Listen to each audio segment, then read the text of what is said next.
The amount of information needed to encode the universe is exactly the same amount of information that could be encoded on the edge of space. It can't be by chance. And one of the things that I always say to people when I get to this point, when people turn around and say, well, is there any more immediate evidence that this could be a simulation or an instantation? And I'd argue, yes, there is.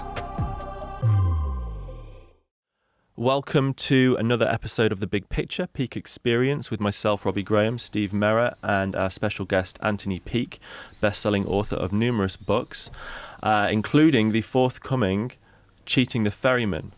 This book, Anthony, is due for release in June of next year, and it gets into some pretty complex and pretty intriguing ideas about the relationship between the observer and the observed and the true nature of our perceptual world. Anthony, talk to us a little bit about what we can expect here and the theories that you're discussing. It's an interesting background here in that the original book, my first book back in 2006, is The Life After Death. I wanted to call Cheating the Ferryman, but my publisher, in their infinite wisdom, decided that people wouldn't get it, which I thought was intriguing that people wouldn't.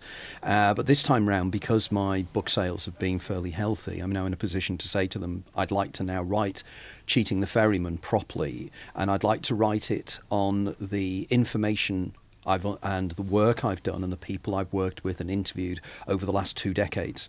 So what Cheating the Ferryman really is a massive update of the first book. It's totally different than the first book, and it goes into much deeper detail about this mystery of exactly what this perceptual universe that we live within. And what I do is I expand it into great detail into the quantum mechanics and the cosmology of it. Interesting. Yeah. Now, with me, I really do seriously do the science. I don't just drop in the word quantum here and there. I do it quite seriously. And it's still quite vague for many people, the word quantum, isn't it? Totally. And of course, the word quantum comes from, and it was first coined by Max Planck in 1900, in December 1900. That far back? Yes. Right. It's interesting. He had been employed by the German government to find a way of creating more effective lights, more effective light bulbs, because the Germans felt they were being left behind by the English and the Americans. And he was employed to do this, but they had this ongoing problem of heat. And of course, the heat destroys the filament and everything. Yeah. And this is indirectly with something to do with called black body radiation. And without going into technical detail, it meant that they had a mathematical problem when you had a black body, which is something that takes in all energy, and it should destroy itself. It should have what's called the infrared catastrophe. But what he realised was the only way he could make it work effectively was to conclude that energy is not continuous. Energy comes in little bits or packets, and he used the term quanta, which is Latin for package. Right. So literally it meant that energy, because you tend to assume that energy just flows like a river. But the problem then is that if energy comes in little packets, what's between the packets? What's between the packets, What's the missing bits? So they became quantum.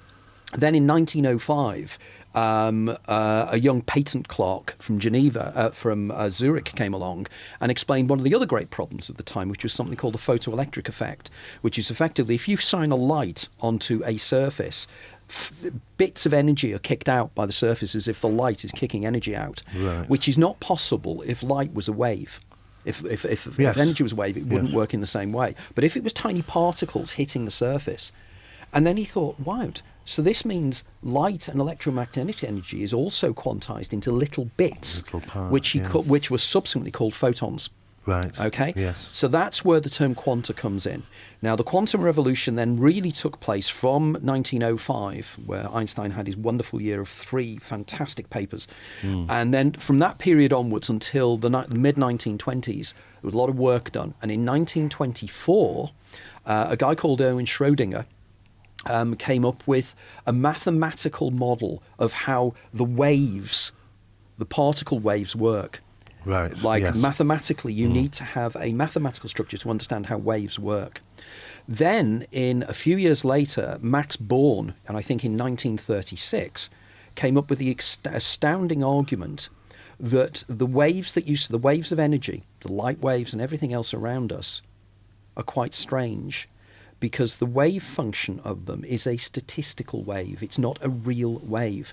Now, this explains one of the great mysteries of science. If light is a wave, how does light get from the sun to the earth? Yes. Because a wave needs a Yes, medium that's to right. move within. It does. Like you see a water wave or sound waves. But if there was no air around us, sound waves wouldn't go. Like in space, nobody can hear you scream. Yes. And the same is, there would be no water waves. There was no water. So the question is, if space is a vacuum, how does light get from the sun, the 96 million miles to the Earth? Traverse, yeah. And this is what they did. They came up with a wonderful idea they called the luminiferous ether.